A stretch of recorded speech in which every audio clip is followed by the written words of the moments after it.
very happy to talk to you here today. And what I will talk about is about the relevance of affective features to our knowledge about social categories.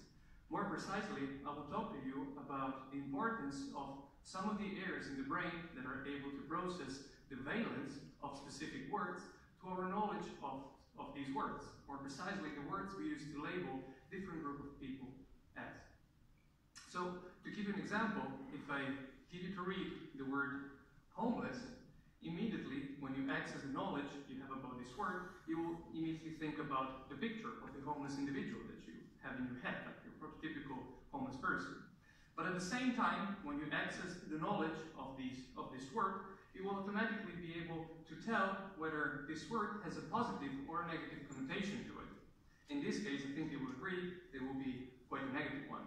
And the opposite will happen if I present to you the word referring to another category. So, for example, the word musicians. You will again be able to picture musicians in your head, but you will also be able to say, okay, well, this word is mostly, according to me, it's quite a positive one, because all the positive things associated with music, so on and so forth. So, what I want to talk today about is how separable is this affective component from the semantic component? That is, can we know what a word means without knowing how we feel about it? So in order to do that, we first have to get an idea about how knowledge is represented in the brain. And to do that, I will present to you one of the most recent models of semantic memory, called the hub-and-spokes model. So according to the model, there is no specific part in the brain where we store our semantic knowledge. It's our encyclopedic knowledge. So there's no specific hard drive.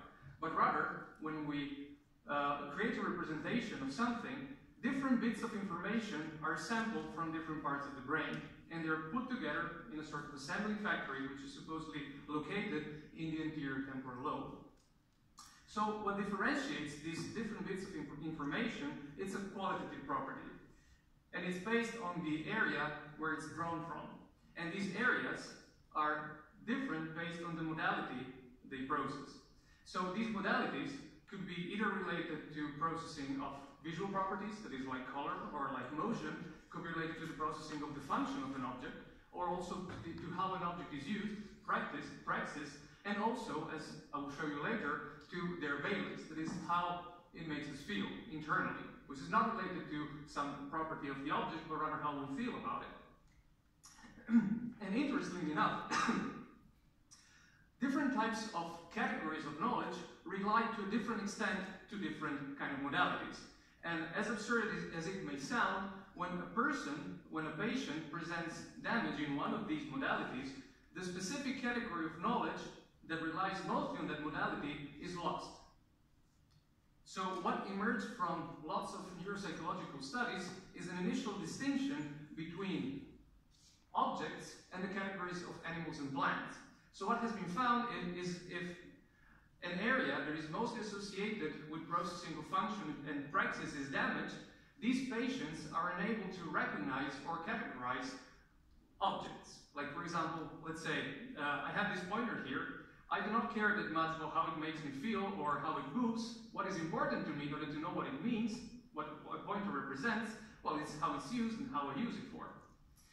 Additionally, if the damage was present in sensory areas, more related to, let's say, visual properties like motions and color, patients most likely presented problems in recognizing and categorizing animals, and also vegetables. Well, most likely because in order to differentiate among them, you need to have an idea of what they look like and also how they move, which is completely irrelevant for the object category. And these kind of impairments were specific for either one category or the other. There was a sort of double dissociation. So interestingly, in more recent publications, there has been a third category which could have been also specifically impaired. And that is the one of social groups, or also termed as social categories. So what these researchers found is that patients that had either Alzheimer's disease or primary progressive aphasia were kind of unable to categorize social categories by sorting words that refer to them. And based also on the previous theoretical models, the hypothesis that has been put forward about why this happened is because this specific category relied mostly on affective features. But still, there was not enough evidence to be able to make such a strong claim.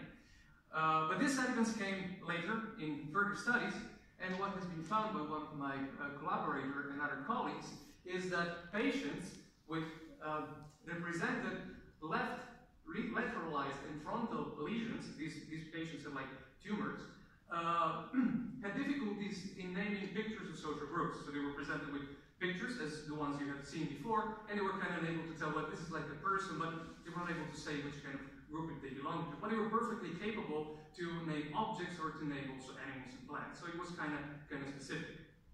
So, and the reason why has been also put forward the hypothesis that these impairments were related to an ability to process affective properties is because the damage that these patients had involved also areas linked to the processing of emotions. So for example, there was the amygdala, there was the basal ganglia, and there was also the insula.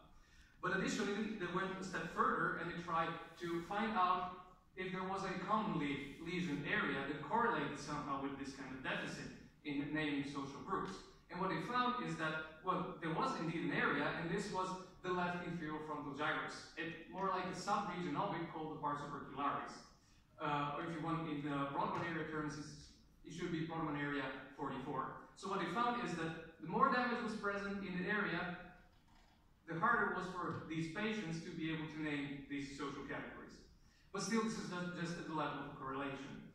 So what we wanted to find out is whether this area played a sort of casual role in allowing people to categorize among different social categories.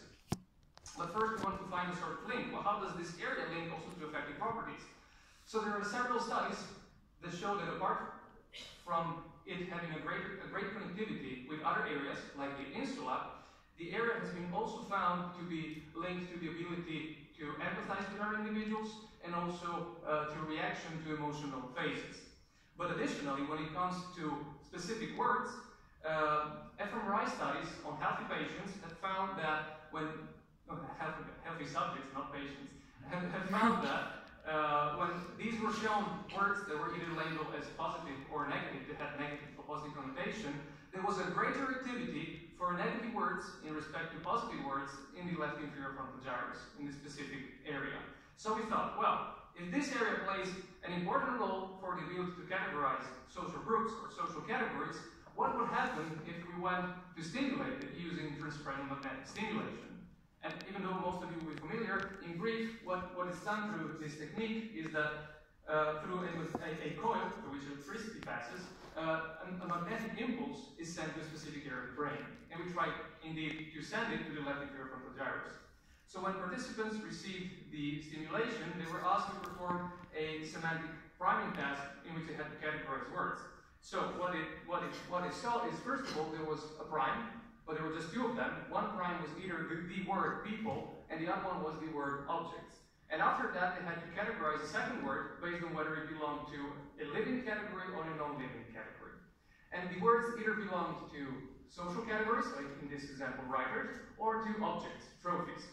But one additional variable that we wanted to manipulate is the valence associated with this. So for example, in this case, both words, even though they belong to different semantic categories, are mostly associated with a positive feeling, a positive connotation. In another case, we had other words like butchers, and also the word needles, but also guns and so on and so forth, which have more like of a negative valence. And while they were doing this, they received a pair pulse through TMS that occurred either at the offset of the prime, it occurred at the offset of the prime and at the onset of the target. And it was delivered within subjects, either in the left inferior frontal gyrus in one condition, or as a control condition at the level of the vertex. So what we expected to see, so first we expected participants in what we termed as the congruent condition, that is people followed by a social category, they would be relatively faster to the incongruent condition. That is when the same target was preceded by an incongruent, semantically incongruent prime.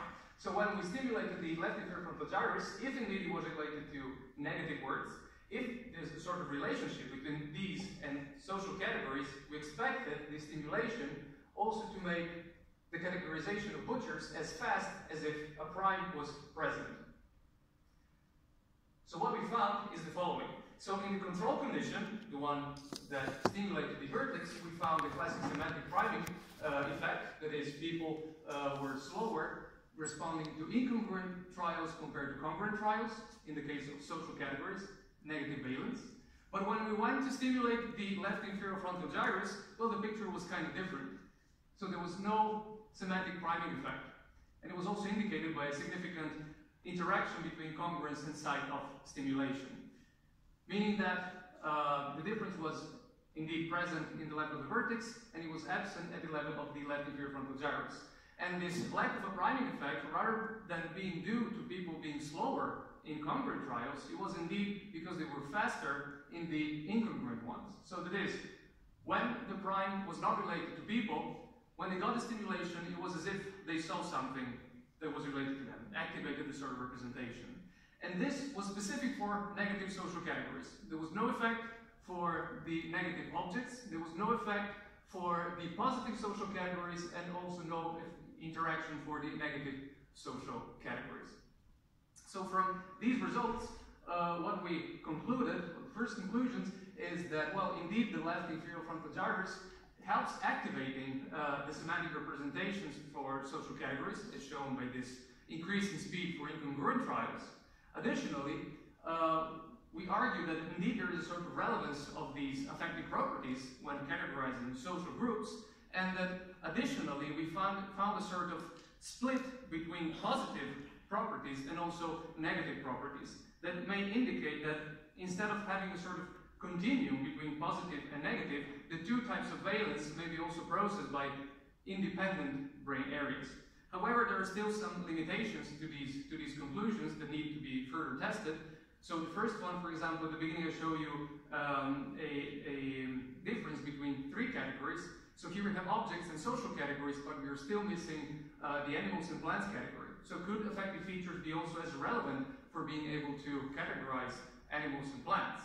I would say plants a bit less, but maybe our dear animals could be. Second, the question is about, well, does the left inferior frontal gyrus play an exclusive role in this sort of process of activating representation for negative social categories? That is, in the patients that had these problems, these issues, these impairments, the lesions were quite widespread. And also when we stimulate the area, who tells us that the stimulation doesn't go to other areas that are also linked to it? And as a last observation, the question arises about, well, what about the positive valence counterpart? So if we found indeed that this is like a negative valence area that processes negative social categories, well, is there somewhere in the brain also a positive area for the positive ones? That if we go there and zap it, we find analogous effects. So far, the only indications come from theoretical works, also from the Hubble-Foltz model, and what they argue is that this positive valence area could be located in some areas linked to the processing of reward, that is the orbitofrontal cortex. But still, at the moment, we do not know. And with this, I want to thank you all for your attention. I want to thank all my dear collaborators that helped me with this work.